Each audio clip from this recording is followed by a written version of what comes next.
I'm sitting here debating my problem with myself. I'm divorced due to a cheating wife. I have been divorced going on a year. I have no kids and no immediate family in the area. I'm telling you this because I want another man's wife. I don't know if it's love, need, infatuation, or just plain want of her. I do know that revenge is part of it.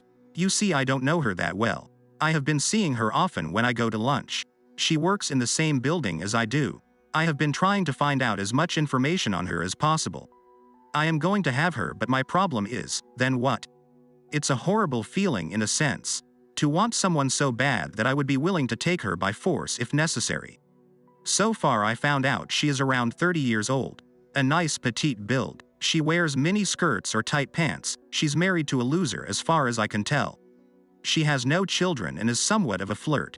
Her husband's a loser because he doesn't know what he has and is willing to take a chance on losing her.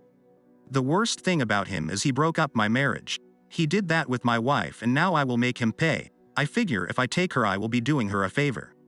In case you haven't figured it out, I'm a nutcase. A bona fide son of a b. I've been this way ever since I caught my wife cheating on me. I came home from work early one day and just walked into my house. I really wasn't paying much attention to anything and just walked into my bedroom to change my clothes.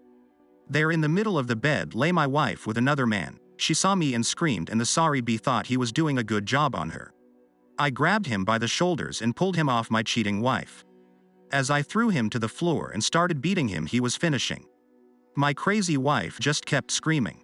As he was starting to get up, I dragged him to the door and threw him naked right out into the street.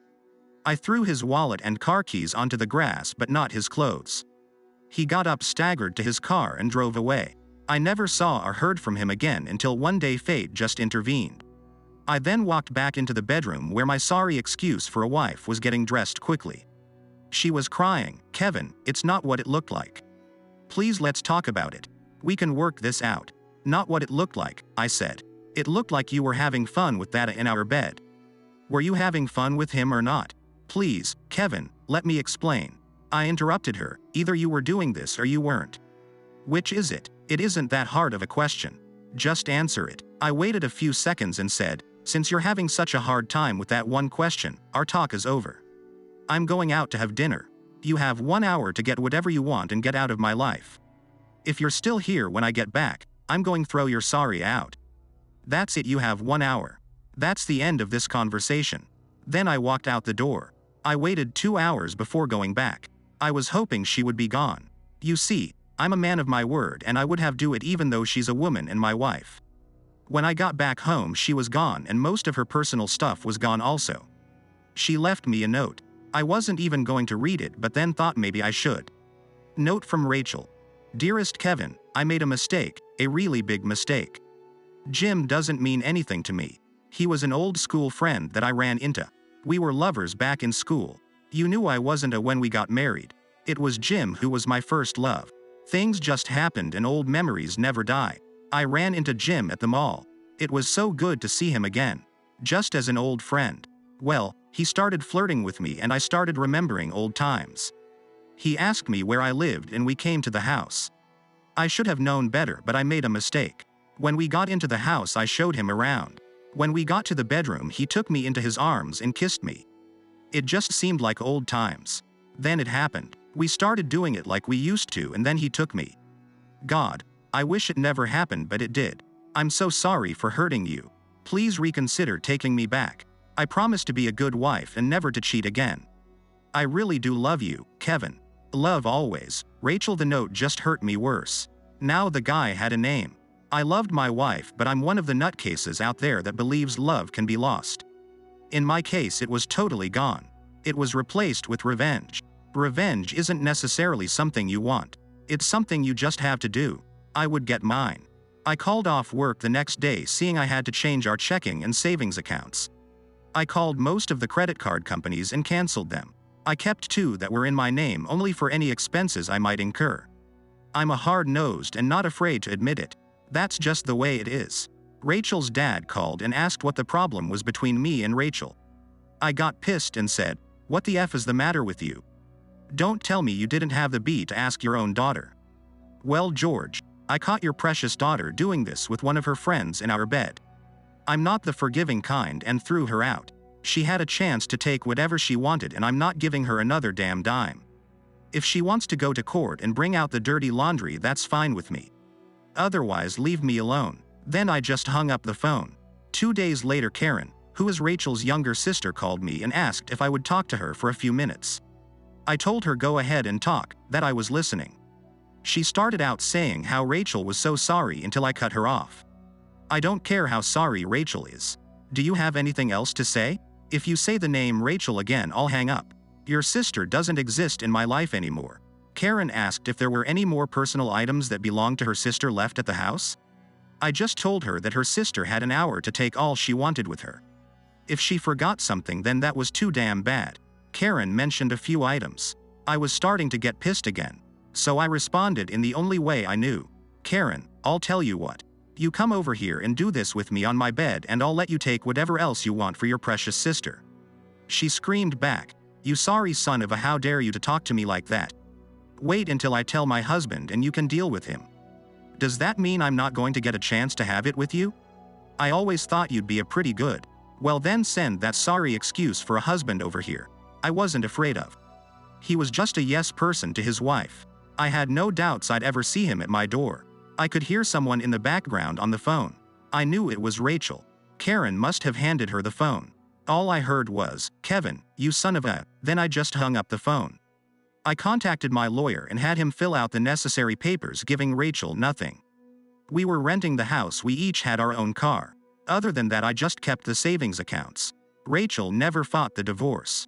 I let it be known that I would talk to no one in the family except Karen, and that was only if she met my demands. Damn, I was a hard. Karen was a looker. She was a little better looking than her sister Rachel. Both were good-looking women, but Karen was a few years younger. I was getting ready to move out of the house and the divorce was already final. I called Karen on the phone and asked if she wanted to get a few personal items of her sister's. That I was moving to an apartment and didn't want to haul her stuff around. If she didn't come and get it, I would just throw it all out.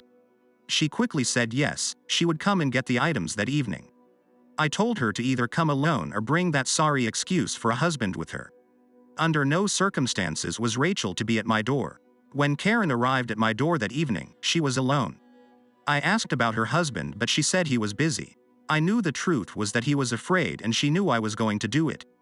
When she came into the house, we walked into the bedroom where I had her sister's stuff packed. She reached down for one of the boxes when I said, "Hold it. You haven't paid for it yet." She looked at me and said, "You can't be serious? I'm not going to do it." I laughed. "You've been thinking about this for a long time." Then I grabbed her. I said, "Give it up, Karen, you're not fooling anyone. There's only you and me here." She took her hands off from around my neck and I pushed her on the bed. "Tell me what you want, Karen. Tell me you want me to do it. Come on, Karen, say it," as I began by. Damn, she was hot. She was really hot.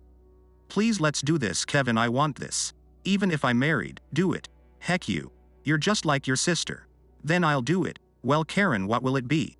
By this time she was hot. "Anyway at all, Kevin, just do it. God, I want it." I said, "Talk to me, Karen. I love dirty talk. Is it good? Do you want more? Come on, talk to me." I took some of my revenge out on her, but damn, it felt good. I then zipped up my pants. I looked at her. I walked over and picked up a couple of her sister's boxes of stuff and headed out to her car. When I came back in, she started yelling at me. "You son of a, you just used me. How can you be so cold? What has happened to you? Where is the fun-loving Kevin that was once here? He died. Your sister killed him. You got what you wanted just like your sister. Now take her stuff and get out of my house. By the way, I don't want any more of you. I can't stand a cheating wife. You have all your sister's stuff, so there should be no reason for you to come back." She called me a B, grabbed the last box of stuff and left my house. She was a damn good, but I knew that I just wanted her for revenge on her sister. It can never take the place of love. It just can't. I'm saying it can't be put at the same category as love. It seems to build up in you. It's all you think about. Revenge. Make them pay for their act. That was my goal. I knew it wouldn't solve my problems. I knew it, but it was just something I had to do. Right or wrong, I was going to extract my revenge. Her name was Carly, the good-looking petite girl I saw every day. Sometimes you get an urge, a feeling you can't get rid of. That's what I felt when I saw her almost every day. She would come into the restaurant with her girlfriends. They would all laugh and seem to enjoy their lives. One of the girls she ate lunch with was Marcia. I'd known her for years. We were friends but not real close. Kind of, "Hi, Marcia, how are you today?" type friends. Marcia knew about my divorce. In a small community, almost everyone you know has heard the rumors. One day when Marcia came in the restaurant alone at lunchtime, I asked her to join me for lunch. I wanted to talk to her. She sat down a little suspicious. I told her it was just for lunch, that I got tired of always eating alone. We talked about her family and how the kids were. She told me about her husband's promotion and about things in general. She asked me about my life and how things were since the divorce. Everyone knew Rachel cheated on me, but no one knew with whom. If anyone ever was brave to ask, I simply told them I didn't know who it was, and it really didn't make any difference. I asked Marcia about the new girl in their office. She told me her name was Carly. She and her husband Jim had moved here about a year ago. When she said the name Jim, it just didn't sit right. Marcia looked at me and said, "Kevin, Carly is a happily married woman. You're not going to make a play on her, are you?" Everyone knew about my bad personality since the divorce. I told Marcia that I thought Carly was a fine-looking woman and just wondered who she was. She gave me more information on Jim, and then I had to find out if he was who I thought he was. If he was, there was no doubt in my mind that I was going to do this. I hated being like this, but I couldn't help it. One day at lunchtime, I was in a corner booth with a friend of mine having lunch. He had never asked me much about my personal life. He knew better, so we got along just fine. As we were eating, in came Carly and her husband. It was the son of AB that I caught with my wife. Damn. I wanted to go back over and punch him again, but I kept my cool. He never recognized me, seeing he only saw me for a few seconds while I beat him. But unfortunately, I recognized him. One day when Carly was alone at the restaurant, I started talking to her. I introduced myself and mentioned that I was friends with Marcia. I wanted to put Carly at ease. She smiled and introduced herself. I asked her if she wanted to share a table. She looked a little nervous until I told her she would have to pay for her own lunch. That made her laugh as we sat down. She just talked up a storm, telling me about herself, and indicated that her husband Jim had transferred here a little over a year ago. She stated that they had kind of a rocky start here, that her husband was jumped by two men and they had stolen everything he owned. He had to drive to the emergency room and had stitches above his left eye. She said he was a mess when he got home. She mentioned he filed a police report but didn't have a good enough description, and the police never caught the culprits. That explained why he never turned me in. After lunch, I told her it was so nice to meet her and that anytime she wanted to share a table, it was fine with me. Now I had a real problem. I liked Carly. I really liked her. I needed my revenge and at the same time did not want to hurt Carly. What to do? I would have to think on this.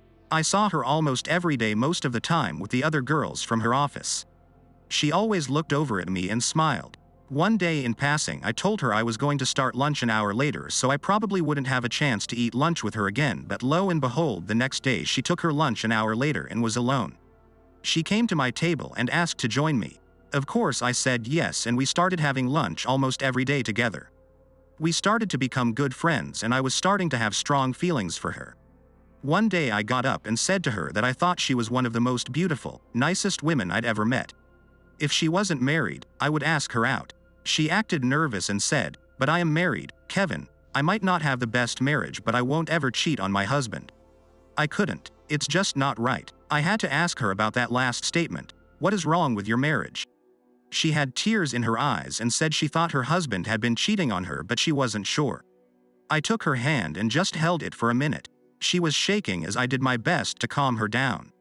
I was wondering what kind of an would give up a wonderful woman like this to just go around. What an idiot. Then I began to wonder if he was back with Rachel again. I looked at Carly and told her I had something very important to talk to her about, but I couldn't do it there, and asked if she would meet me after work. I needed her to trust me enough to go to my apartment where we could talk very privately. "Kevin, I can't go to your apartment. What would that look like? What would people think?" I just thought about Rachel for a second. Why couldn't she have been like this? "Carly, it is extremely important that I talk to you. I care for you too much not to tell you what I know. Please meet with me. I think I trust you, Kevin. I do like you but don't know you well enough to be alone in an apartment with you."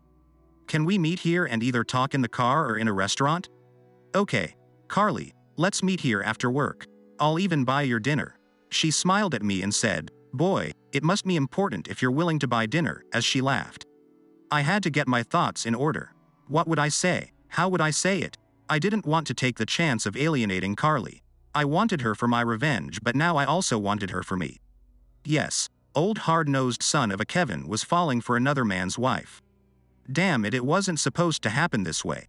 I was just supposed to take her in front of her husband and then laugh at him. Why did it have to be her? Damn it, we met for dinner. She told me she had talked to Marge and was told about my divorce and how my wife was found by me having with another man. She said that it must have been awful seeing this in my own home. She stated how sorry she felt for me.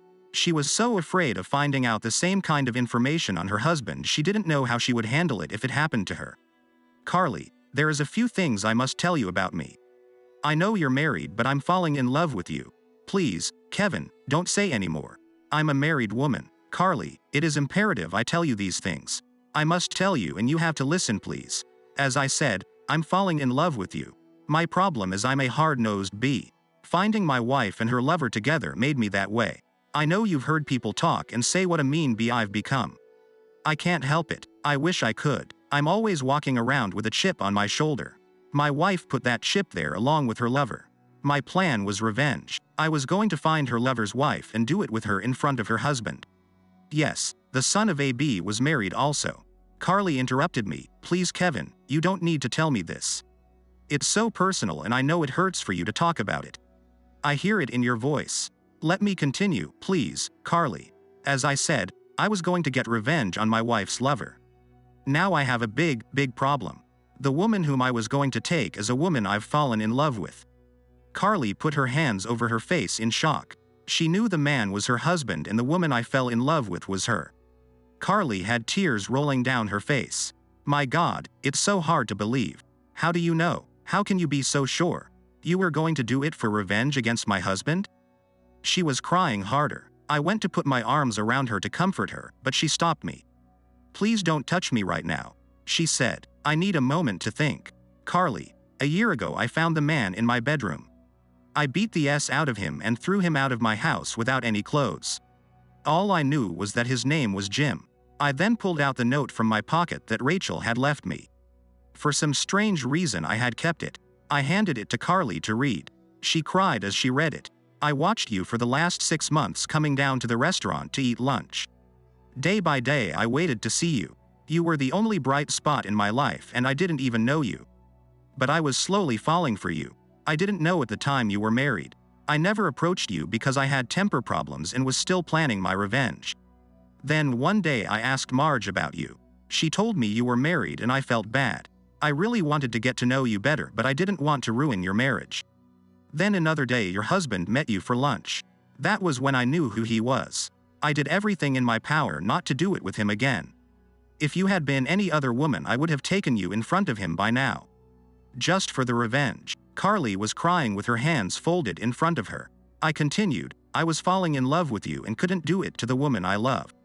Now I'm in deep turmoil. I want to hurt your husband and not hurt you.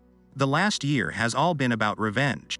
I believe that your husband is back with Rachel since they were childhood sweethearts and she is now divorced. How do you feel about me, Carly? I need to know so I know what to do. I promise regardless of your feelings for me I will not hurt you. I just couldn't do it now. I know that I'm a prick, a bastard, and a vengeful person. I'm hard-nosed as hell, but there is another side of me. One that hasn't seen the light of day for a year now. I want to show you that person. Please give me a chance to show you that side of me. I could be the gentler person for the right woman. For some reason deep inside of me I know you are that woman. There is a nice guy who wants to get out. Revenge is blocking his way. Help me, Carly, help me get my revenge on your husband. Then if you want we could build a real loving life together. My God, Kevin, so much at once. My mind is swimming with questions and right now I don't have any answers. I'm not even sure I know my feelings for you, my husband, or even for myself. I need to think about all you've told me before I can give you any kind of answers. Please understand that I'm not playing you or putting you off. I want to help you. You seem to be hurting so much inside, but I don't know. I just don't know. After a somewhat upsetting dinner, I walked Carly to her car. I told her I was sorry if I had upset her, but I thought she should know the truth. I would do whatever I could to work with her to solve both of our problems. This might have not been the right time to tell her of my growing feelings toward her, but I would explode if I didn't vent them to her. I just wanted her to know. She did let me give her a light hug before she left. So far, I hadn't solved any problems. I think I just made everything worse. Maybe telling her about her husband's past wasn't the right thing to do. I have no idea what her thoughts were. I just hope everything turned out good for her. The next day, I couldn't wait to see her at lunch. I had to know her feeling and thoughts. I went to the restaurant where we usually ate. I waited for her, but she never showed up. My God, what did I do? Did she have it out with her husband? Did he try to hurt her? If he did, I'd kill him. Maybe she went the other way and just told him about me and who I was. God, her not showing up had me worried. I didn't know if I should try calling her house or just wait one more day. I had a hard time finishing my workday. I did my best to get my mind off Carly. When I got home, my phone rang. It was Carly. She sounded distraught. Kevin, I have to see you. I know I said I shouldn't come to your place, but things have changed. I want to make that I have to see you tonight. Can I stop by, please? My God, Carly, I was so worried about you. I had such a hard time today after not seeing you at lunch. Did that guy hurt you? If he did, I'll kill him. Yes, come over right now. I'll be here waiting for you. As I hung up the phone, the doorbell rang. Who could that be? I wondered. I opened the door and there stood Carly grinning at me. I followed you home but needed to know if you were just blowing smoke or were really wanting to help me. When you answered the phone the way you did, I knew you were being honest with me. I'm sorry for the little test, but I had to be sure. God, I was so glad to see her. I gave her a big hug and she felt so good. I asked, why didn't you go to work today? She told me, last night I spent the whole evening trying to get my mind straight. Jim, my husband, came home late. He used his usual excuse of working late. I tried to be a little lovey-dovey with him, but he wanted no part of it. He said he was tired and was going to bed. I thought to myself, if a man refused to have it with a woman like Carly, either he had just got it or was brain dead. Carly said, I waited for Jim to leave for work this morning and then I thought I would do some detective work. I started going through the computer files looking for hidden files or letters that didn't belong. I work on the computer at my job, so I know my way around them pretty good. Because of the information you gave me, I was able to trace a few files. Here's what I found. She handed me all kinds of information. She said she would explain it to me so I wouldn't have to read all the detailed information. She looked at me and said, First, I have to tell you, I don't love Jim anymore. After all the information I found out about him, I think I despise him. I don't like being used, and that's one of my possible problems with you. I grabbed her hands and held them. Then she said, I'm not sure how I feel about you. One side of me really cares for you, but the other side of me says, watch it. He just wants to use you for his revenge and then drop you like a hot potato. So for now, I want to keep our relationship on a wait-and-see mode. If you care for me like you say, you will wait till our lives become clearer, then we can proceed from there. What do you say? I smiled at her and said, that's all I ask for is a chance to prove myself. I really do care for you, and if I start moving too fast, please just tell me to slow down. Can we seal our deal with a kiss before we get started on your detective work? She smiled at me with a big silly grin and said, no, now let's get started. My husband applied for this job here. He wasn't just transferred like he told me. He asked to be transferred. That was his first lie. This was his old hometown where he grew up. I didn't think much about it at the time. I just thought that he was like a lot of people and just wanted to move back to their old stomping grounds. I loved him, so I agreed to the move. He went to his class reunion about 16 months ago. Did your ex-wife go to it? And if she did you go also? I had a family engagement at the time. It was my mom's birthday, so I went there instead. He told me the old class reunions are usually boring anyway. Come to think of it, my wife did have a class reunion. I had an out-of-town business trip that weekend. I asked her if she wanted to go with me, but she said she would like to go see all her old friends. I never thought anything about it till now. Damn, you are a pretty good private investigator. Here's a copy of some of the emails between them just before the reunion. Not love letters, but they definitely were expecting to see each other. Now here are a couple of emails after the reunion. As you can see, or at least read, that when you caught them having it around 4 months later, that it wasn't their first time meeting up and having it. They had been doing it for 4 months already. I got pissed, that hecking S, telling me, oh, honey, it's not what you think. It just happened. I thought my revenge against her was over since we weren't married anymore, that I was only going to get revenge on Jim, but now things had changed. Carly could see the hurt and meanness in my eyes. I told Carly that I wasn't mad at her at all, but being made a spectator by my ex-wife really pissed me off. Then I looked over at Carly and said, "Or I really need to be kissed right now to calm me down, or I'm going to have to run my fist through the wall." I stood up and walked toward the wall. "Stop, you idiot. I'll kiss you. I'll kiss you," as she screamed. She got up and came up to me. She put her arms around me and kissed me really gently for a few seconds. When our lips separated, I looked into her eyes and slowly pressed my lips to hers again with a little more feeling. As we separated the second time, she said, "That's enough, Tiger. I'm only human too." As we sat back down, I thanked her. She looked at me and said, "My pleasure, and I really mean pleasure. Now let's get back to work. I can't be here all night." We both laughed as we thought the same thing. Here are copies of my husband's cell phone records for the past year or so. As you can see, this number is called almost daily. I called the phone company and it belongs to a Rachel Miller. That's my wife's maiden name. I didn't even know she took it back. Also, I never knew she had a cell phone. When was it purchased? According to my husband's phone records to that number, it must have been about a month before he was beaten up by a couple of thugs named Kevin. She was smiling. That means she had the phone before you caught them. That could explain why they got away with it for so long and also why she didn't fight for more money during the divorce. Some of this might have come out and wouldn't have helped her case. What about you, Carly? Where do you stand in all this? For me right now, it's mostly pride, but you're still married to the bastard. What do you want us to do? She looked at me knowing I said the word us instead of a you. I want to take him for everything we have. I want to make him sorry he ever did this to me. I want to embarrass him in public. How do I do all this without becoming AS or AW? I want to keep my pride and hopefully you. Carly, do you think you can live in the same house for a couple of weeks without giving anything away? No problem, I just don't want to have it with him. Other than that, I don't have any problem making a dinner or two. If he continues to see his girlfriend regularly, I should be all right. Well, Carly, to begin with, you need to go shopping. We can go during lunch if you like. Make sure you use joint credit cards in both your names. We don't want you to get in trouble using cards in his name only. Buy yourself everything you always wanted. Run up as much debt as you can. Take some cash advances and put the money in a savings account or buy bonds or stock. Kevin, aren't you a stockbroker? Why aren't you doing the investing for me? I didn't want you to have any doubts about me. I really care for you and want you to trust me.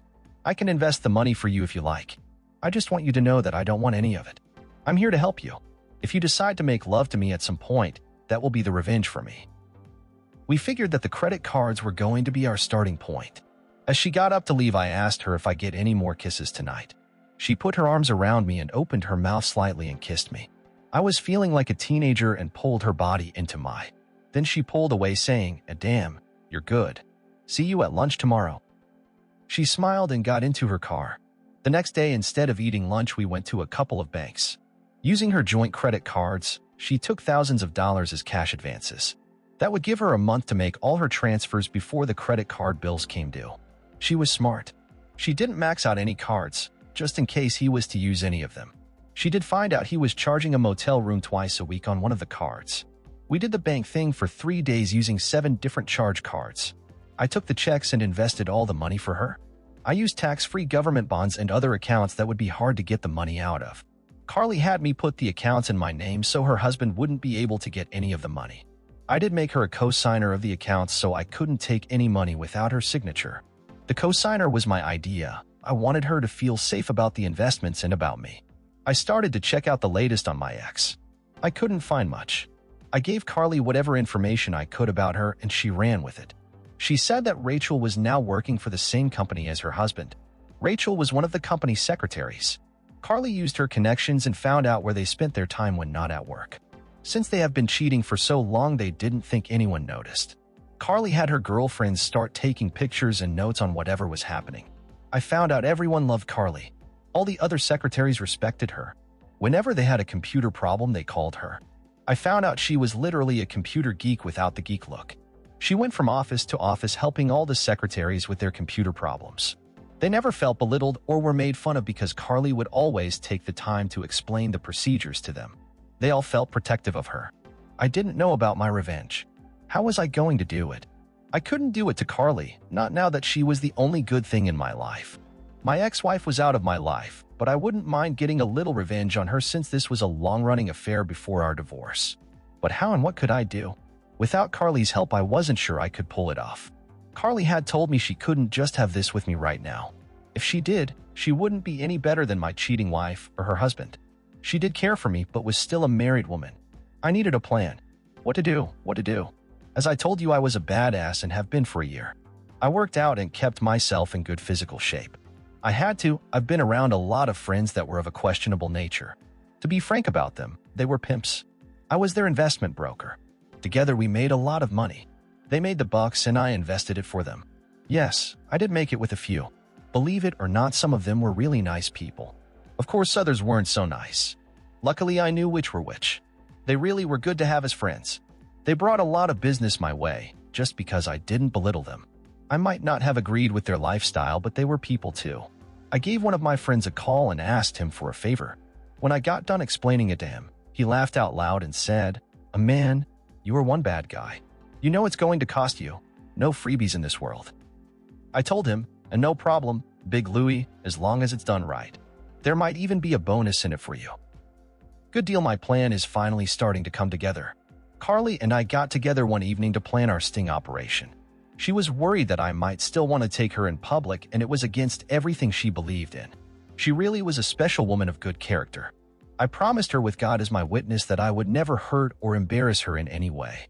She just gave me her patented smile that could melt ice and said, "I think I'm falling for you big time. Just thought you should know." I asked her to take the next couple of days off as vacation, sick days or leave. It didn't make any difference except we only had a couple days to set up this sting operation. It had to work like clockwork to succeed. Well, what's the plan, Kevin? How are you going to get revenge and not use me? What do you need me to do?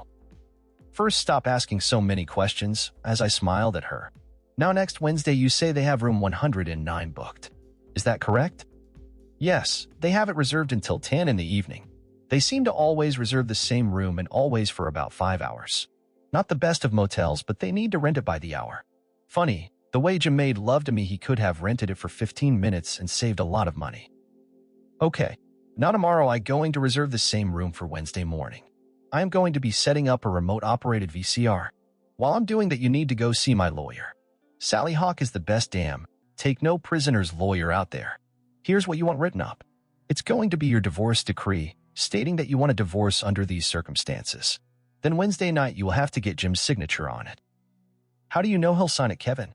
What if he says no? What will I do? Don't worry, Carly, I'm almost positive he'll sign it. The consequences are too great. Do you want me to tell you the whole plan, or do you want to wait and be surprised?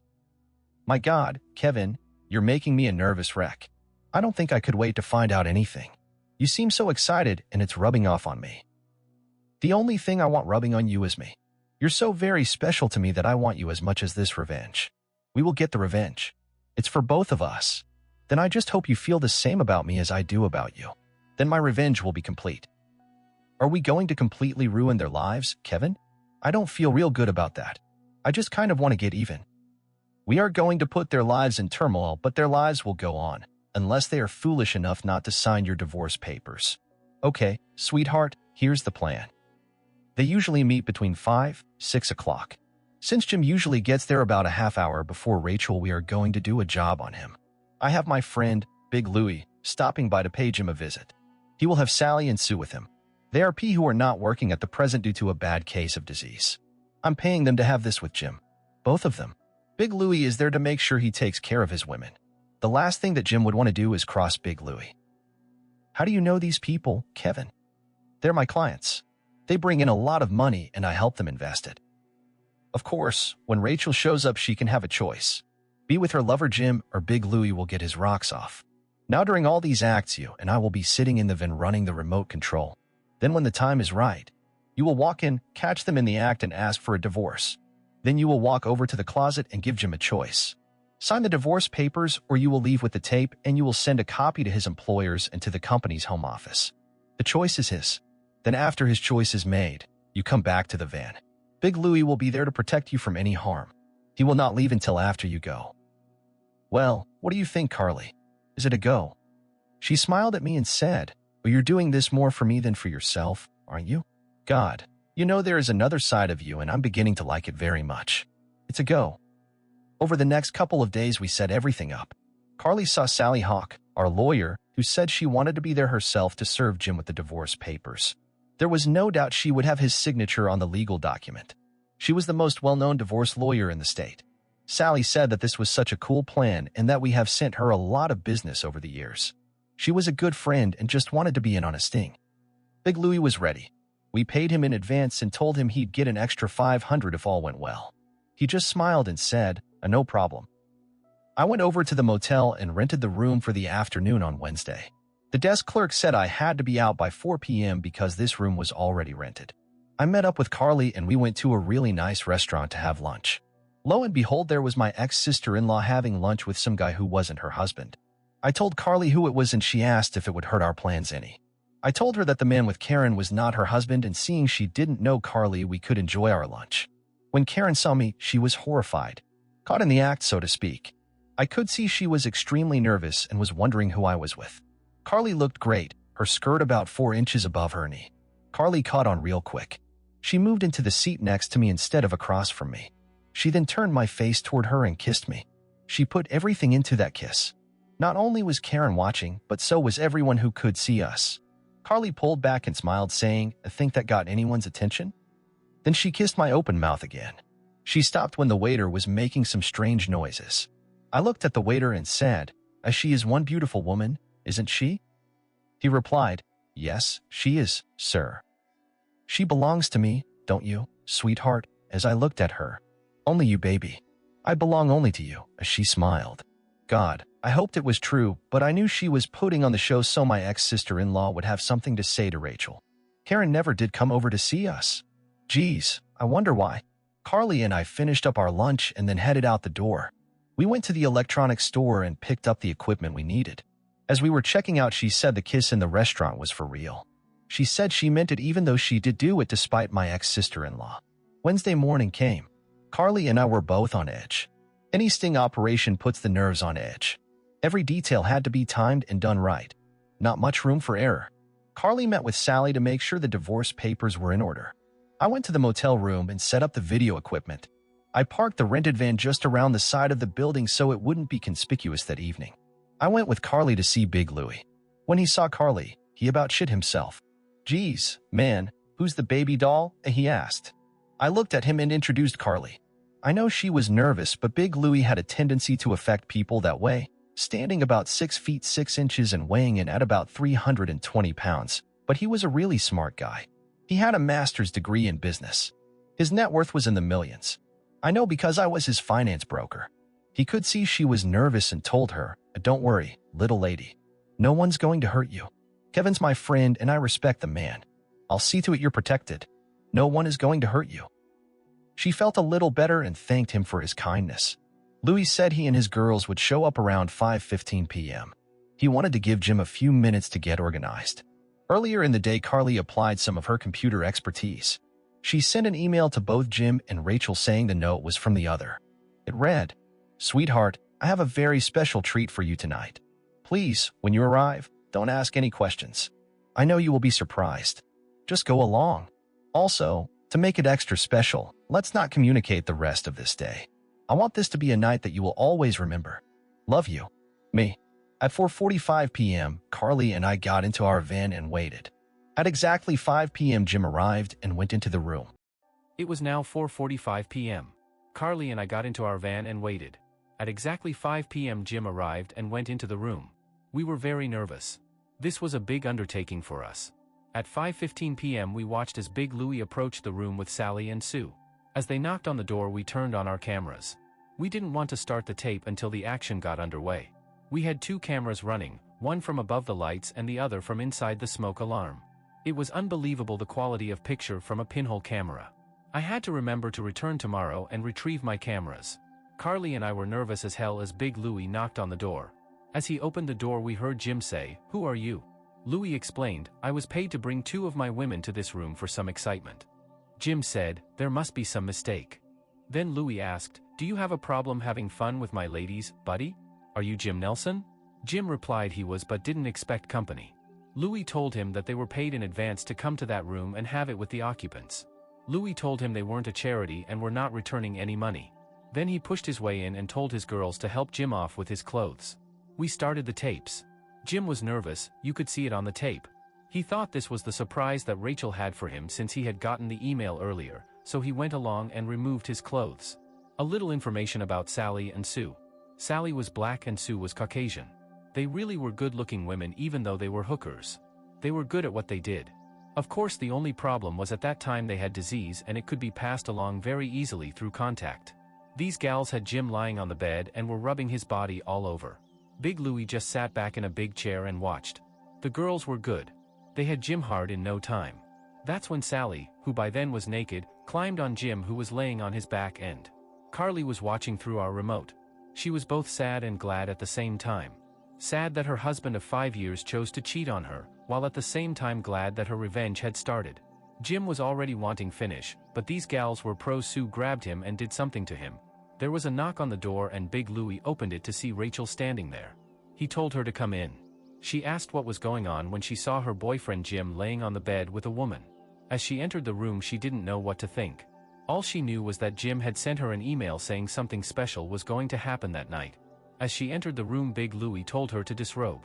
She was scared, looking at this man telling her what to do. He told her he had no intention of touching her. He was just there to protect his girls. Sue looked at Rachel and told her that they didn't have all night and to hurry and get her clothes off. Jim just lay on his back while Sally continued. Not knowing exactly what to do, Rachel started to disrobe. Sue helped her. Sue sat Rachel on the end of the bed. Rachel screamed out. She has never had any kind of this. She thought this was Jim's plan for her, so she let it happen. Once Sue had gotten Rachel hot, she laid her on her back and removed the rest of her own clothes. With Rachel laying next to Jim, Sue lay on the bed in the opposite direction. Later, Sally and Sue changed places. All of a sudden, Rachel screamed out. She kept screaming that she wanted more. Sue was holding Jim again, not letting him come. He begged her. Sue told him, "You can do it with your mate when we leave." The cameras were catching everything. The sound and the video. As Rachel came down from her high, Sally got off the bed and started to get dressed. While Sally and Sue got dressed and were leaving, Jim rolled over and did it with Rachel. There was a knock on our van door. It was Sally Hawk, our lawyer. She asked how it was going and then glanced at the monitor. Jim was with Rachel. The hookers Sally and Sue were back in their vehicle waiting for Big Louie. They did their job well. Big Louie waited outside the door to protect Carly and Sally Hawk in case they needed him. Both Carly and Sally approached the door.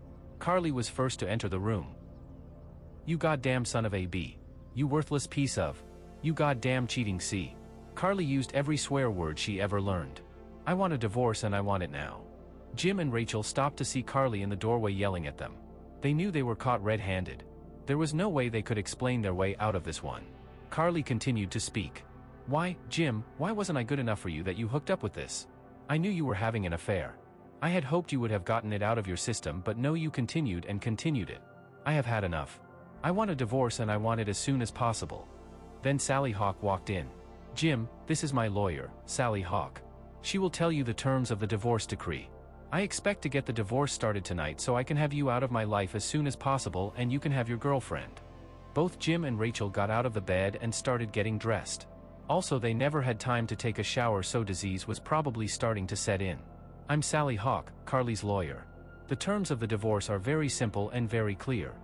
1. Carly will go home tonight and will have 24 hours to gather whatever belongings she wants. You will not be there tonight. After 24 hours she will never return to the premises. It's an apartment rental in your name, so you can have it. 2. You will be responsible for all bills due before today's date. That includes all credit cards that are held in your name or held jointly by both of you. Carly will give you all joint cards tonight and she will never use them again. She will be responsible for any cards in her name only. 3. You each have your own car and each will be responsible for your own vehicle's insurance and payment as well as upkeep. 4. Lastly, your savings account with a balance of $8,000 will go to Carly. She will withdraw the money from the account tomorrow. You have a 401k that has over $80,000 in it. Carly's has one with $15,000 in it. You will both be able to keep your own 401ks. If you agree to these terms, you will have to sign the decree tonight. It is irrevocable. Neither of you will be able to make any changes after it is signed. Carly has already signed it. Just sign it on the line that says husband. Sally handed him the document to look over and sign. Rachel sat there and looked on. Jim said, "What if I don't sign it tonight? What are you going to do?" Sally said, "That document you are holding will be voided in 5 minutes when I leave. Then we will go to court and ask for the same benefits, except we will make sure we get half of your 401k also. This is a good deal for you. I would advise you to take it." Carly walked over to the closet, opened it and popped out the VCR tape. "This is a tape of tonight's events. It will become part of our divorce case." Jim said, "I'm not that stupid, you can't use that tape. You took it without permission." Sally started laughing, "You really are a dumb. We won't use it in the divorce, but we'll make copies and send it to your company and to your company's home office. I'm sure they don't approve of their married employees having affairs."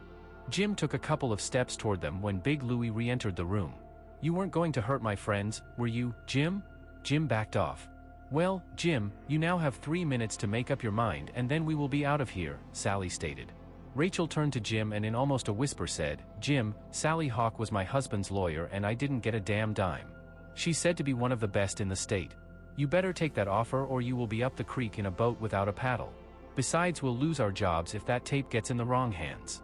Sally looked at Jim. "1 minute and we are out of here, see you in court." As they turned to leave, Jim yelled, "Wait. I'll sign it but only if I get the tape." Carly looked at Big Louie and handed him the tape. "After Sally and I walk out of here you can hand this tape." She also handed him an envelope with the promised bonus of $500. Sally repeated what she had said earlier, "This document is irrevocable. If you have any questions you must contact me. You are not to bother Carly in any way or I will have you arrested and put in jail. If you understand all I have said then sign the document and I'll give you a copy along with the tape and joint credit cards. Remember, Carly has 24 hours to take whatever she wants out of the apartment. Your divorce is considered a no-fault divorce and should go through within 2 months." Jim signed the papers and Sally gave him a copy. Then Carly and Sally both walked out the door. Shortly after we saw Big Louie hand the tape to Jim and then he walked out and joined his girls. Carly and Sally got back in the van with big grins on their faces. Carly gave me a quick kiss. Everyone seemed so happy until I heard what Sally had to say. "Kevin, until the divorce is final you cannot see Carly. We can't have anyone seeing the two of you together. As long as you two aren't linked then everything should go as planned. I know that we are going to face some battles with the credit card money being taken out in the last 2 weeks. But our documents are on our side unless someone feels Carly is trying to defraud the banks. That is why I let Jim have his 401k. There is enough money there that the banks can go after Jim if he tries to file bankruptcy. There also is no money out there with Carly's name on it. Only the $8,000 she is to take out tomorrow. I suggest you just keep it in the same bank but only in your name. That will lessen any bank questions." Sally continued, "After the divorce there should be no more problems and the two of you can hook up if you choose. That will be up to you. Kevin, you told me that your employer asked you to go to another state and set up a brokerage firm for a couple of months. I would advise you to take it as soon as possible. Carly will be all right. I will be here to keep my eye on her. I hate to say it but right now you are the biggest problem Carly has. Of course I can't force you to do anything, but I highly advise it." Carly was crying so I just held her. I knew what Sally had said was true. I was the only problem right now. The only weak link in the chain. I kissed Carly goodbye and told her to contact me after the divorce. I would wait for her. Sally and Carly got out of the van. Sally drove Carly home so she could get whatever items she wanted. They had picked up a U-Haul earlier in the day so Carly could haul away whatever she wanted. Sally did say I could call her if I needed to talk or wanted to find out anything about Carly. After the girls had left I checked back on the monitor and noticed that Jim and Rachel had left. I got out and went back into the room and gathered my equipment. I grabbed my extra copy of the tape just in case we needed it for future use. Funny no one ever questions if there's a second copy. 2 cameras, 2 recording machines. I gathered it all up and headed for home. I was really happy for Carly and sad for me. The next day I went in and talked to my boss. I talked to him about the temporary job. I would be leaving for Chicago on Friday. I just hoped everything worked out for Carly. She truly was a wonderful person. It looked like she got her revenge. I was the only one left out in the cold. It was fun helping out Carly. I really did love her. When I arrived in Chicago, I threw myself into my work. We were starting a new brokerage firm and we were starting from scratch. If I wasn't working I was in my room sulking about Carly. Over the first couple of weeks I kept wondering if Carly was alright. One day I called Sally Hawk. She was glad to hear from me. She said everything was going fine. Just like they expected, Jim got a lawyer and wanted to fight the decree. His lawyer told him he was barking up the wrong tree and if he wanted to go head-to-head against Sally he better get a new lawyer. Jim was throwing around accusations about Carly. He said she set him up, but when it came to proof he didn't have any. Sally said she told Jim if he was going to continue accusing Carly of anything that she would take him to court. She was fed up with his whining. Sally also told me that Jim's lawyer mentioned that both Jim and Rachel had acquired disease. They had to go on a regimen of shots and couldn't have the thing till it cleared up. Otherwise they could acquire a new strain from each other. That brought a smile to my face. Finally Sally said that Carly moved into a nice apartment near her work. She took about half of the stuff from the old apartment to set up her new one. She was told not to talk about me for fear of someone connecting us. Of course she wasn't dating, but it had only been a couple of weeks so far. Sally did say when she was talking one-on-one to Carly that she really missed me and that I was a really nice guy. I would like to say that time flew by while I was in Chicago, but it didn't. I really didn't feel a whole lot better than I did before all this revenge stuff started. At least then I was able to see Carly walk by every day. I went up to Michigan to visit my parents for Thanksgiving. I had to get away for a few days. It was nice to see family. I took my sister Christmas shopping and bought all my family members something. I stopped by a jewelry store and picked up an engagement and wedding ring for Carly, hoping that someday she would say yes. After the Thanksgiving holiday, I headed back to Chicago. I figured I'd be there about 3 more weeks. Being cold, windy, and lonely was all I could think about in Chicago. The city lights looked beautiful, but not when I didn't have someone to share it with. That's me and the new agents, got the business off the ground floor. It was doing rather well. A lot of customers, clients, if you will, came in to start investing money before the end of the year. As I arrived back in Ohio, I was greeted by my boss. He complimented me on the achievements of the new firm. From a work perspective, everything was great. I just hoped my personal life would be good as well. As soon as I got back to my apartment, which was 2 days before Christmas, I called Sally Hawk. I didn't even have a number for Carly since she moved. Sally was so glad to hear from me. She asked about the business and I told her it went well. I asked her about Carly and how the divorce was coming along. She hesitated before telling me that the divorce was final 2 days before. I asked her for Carly's phone number. She said she wasn't allowed to give it to me, but she would call Carly and let her know I was back in town. I thanked her and she wished me good luck. I wasn't quite sure how to feel. Carly was now divorced. I had no idea what her thoughts had been over the last few months since I left for Chicago. I had the bright idea of going over to our favorite restaurant where we met for lunch each day. I went there hoping to see her. My friend Marcia saw me and waved to me. I asked her to join me. Maybe I could learn a little something. Marcia began saying how nice it was to see me again. She had heard that I was starting up a new agency for the company in Chicago. We did all the usual chit-chat and talked about the holidays that began tomorrow. She told me about her family and how nice everything was going. I asked her if Carly still worked for the company. Marcia said she did, but that she and her husband had recently gotten a divorce. It happened so quickly. She stated that Carly must have taken it pretty hard because she didn't seem quite as happy now. She refused dates and spent most of her time working. Marcia said she felt sorry for her, but it was just something she had to work out herself. Everyone still loved her and hoped she would someday find the right guy. She deserved more than a cheating husband who was caught with another woman. I asked Marcia if Carly was working today. She said she was, but got a call about an hour ago and instead of eating lunch she left for the afternoon. She wouldn't be back until the following week after Christmas. I wished Marcia a Merry Christmas and asked her to say hi to her family for me. Then I got up and went home. Nothing on the answering machine. I was beginning to get a little depressed when the phone rang. I jumped up to answer it, figuring it to be Carly, but it wasn't. It was another telemarketer wanting money. I just slammed the damn phone back down.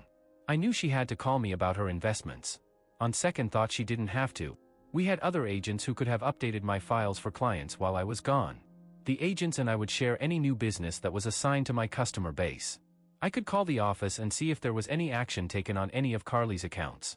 I quickly rang the office, but I got voicemail. I looked up at the clock, surprised that it was 5:12 p.m. Damn.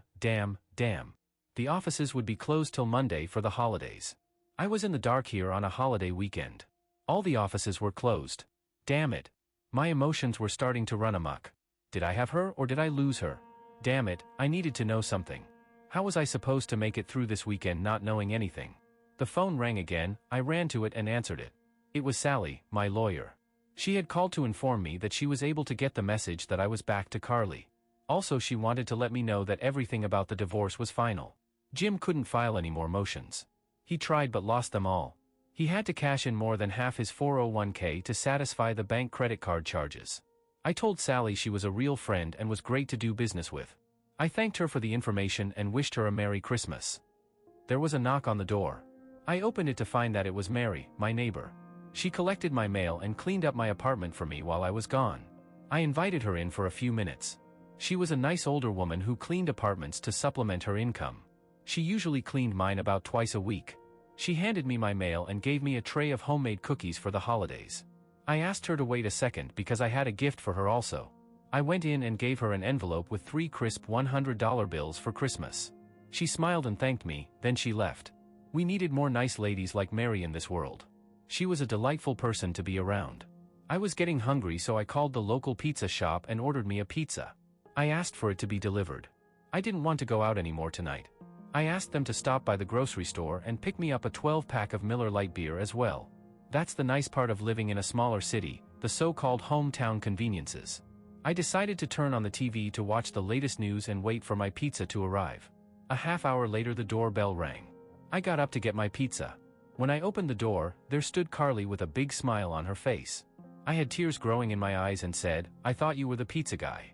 She smiled, "Sorry to disappoint you. No pizza, just me." I pulled her into the living room and I grabbed and hugged her. God, she always felt good. "I missed you, Carly, I missed you terribly. It's so good to see you again." She was getting ready to say something when the doorbell rang again.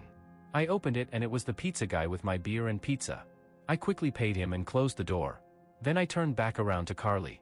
"Are you hungry?" We got pizza and beer, as I held them both up in my hands. Carly looked at me and was still smiling. "You are really a funny guy, you know." I was all prepared with what I was going to say, and I get here and I can't even think straight. "I have to tell you a couple of things and then we can eat pizza while it's still hot. I know you hate cold pizza." "Okay, big guy, I missed you also. In case you didn't hear it yet, I'm now a divorced woman. I just found out today that you were back. I didn't want to leave you a phone message. That would have been too tacky. I needed to talk to you in person. I left work early after Sally called me to let me know you were home. I went out to buy you kind of a Christmas present. You'll see it after we get done eating. It's not every day you splurge and buy me dinner. So let's eat." As I was getting us a couple of paper plates, I asked her what kind of a present was. She just smiled that ice-melting smile and said, "You'll see. Now eat your pizza and pass me a beer." She laughed. While we ate, we talked about her job and how well it was going. I told her about the agency we opened up and explained the details. Both of us skirted the big issues. They were to come shortly. After we had enough pizza, Carly looked at me and said, "Are you ready for your kind of a present now?" I smiled and said, "Yep, where it is?" Carly held up a little sack about the size of a small lunch bag. "I'll be right back," she exclaimed. As she left the room, I put the pizza and beer on the counter and went into the drawer where I kept the ring I bought for her, took it out and slipped it into my pocket. She yelled from the bedroom, "Are you ready?" I yelled back, "I think so." When she walked in, she said, "I bought this kind of for you today. You get to unwrap it if you like." She was standing there in a lacy red silk bra and lacy red silk bikini panties. She looked at me and said, "I'm no longer a married woman anymore and I wouldn't be cheating on any husband now. If you want your present, we can go into the bedroom and you can unwrap it." I had tears streaming down my face. This is the woman I had wanted for over a year now, standing there. I looked at her and said, "On one condition." I reached into my pocket and pulled out the ring and said, "If you'll marry me." She started crying and ran up to me as I began to hug her soft warm body. She screamed out, "Yes, I'll marry you, yes, yes, yes, God, how I have grown to love you." I lifted her up into my arms and carried her into my bedroom. I laid her on the bed. I undressed down to my briefs. This was going to be our first time together. It has to be good, I knew it would be. She smelled great. I think she said it was white diamonds. My God, she smelled so good. I wanted to devour her, but I promised to keep moving gently. We must have slept quite a while. It was totally dark in the house and in the room when we woke up. It had been a long time for me since waking up next to a woman I wanted there. I had to get up and pee. I couldn't wait any longer. Carly got up while I was in the bathroom and I think cleaned up the mess. I know women always say they hate that part. Carly went into my dresser drawers and got a long t-shirt to put on. The shirt never looked so good. Carly took a shower and cleaned up while I slipped the leftover pizza into the oven for a little bit. It always tasted better out of the oven. As we ate pizza, we talked some more.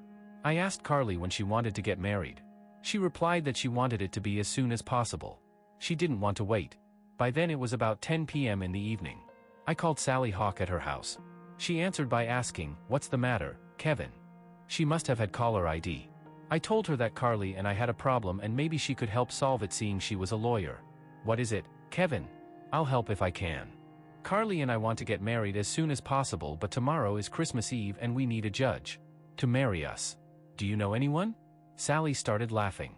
"So Carly called you, did she? I'm happy for the both of you. Meet me at the courthouse tomorrow morning.